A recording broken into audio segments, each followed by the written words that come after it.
Welcome to our channel. Today we how to activate Facebook ads account step by step clearly.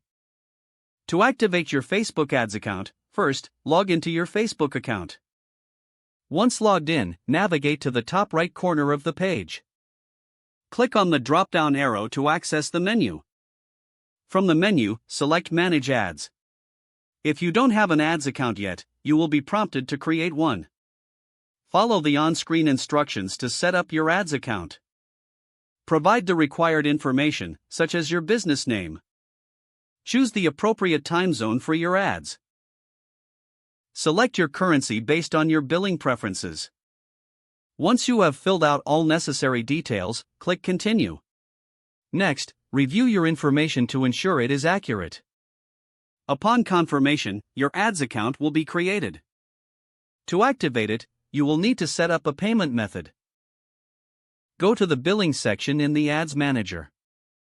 Click on Payment Settings to add a payment method. You can choose to pay by credit or debit card, or via PayPal.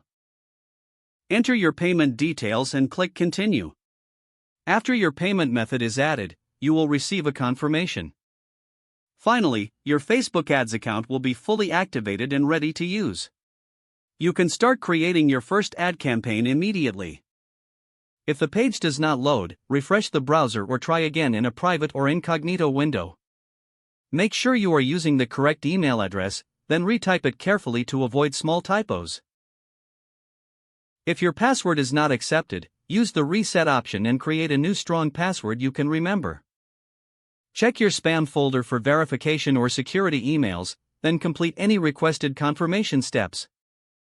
Enable two-factor authentication if available to improve account security and reduce unauthorized access risk. After signing in, review your profile details so your contact information and settings are accurate and current.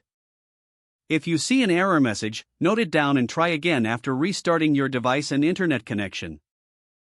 Log out when you finish, especially on shared devices, to keep your account and payment information secure. If the page does not load, refresh the browser or try again in a private or incognito window. Make sure you are using the correct email address, then retype it carefully to avoid small typos. If your password is not accepted, use the reset option and create a new strong password you can remember. Don't forget to like this video and subscribe to our channel for more step-by-step tech guides.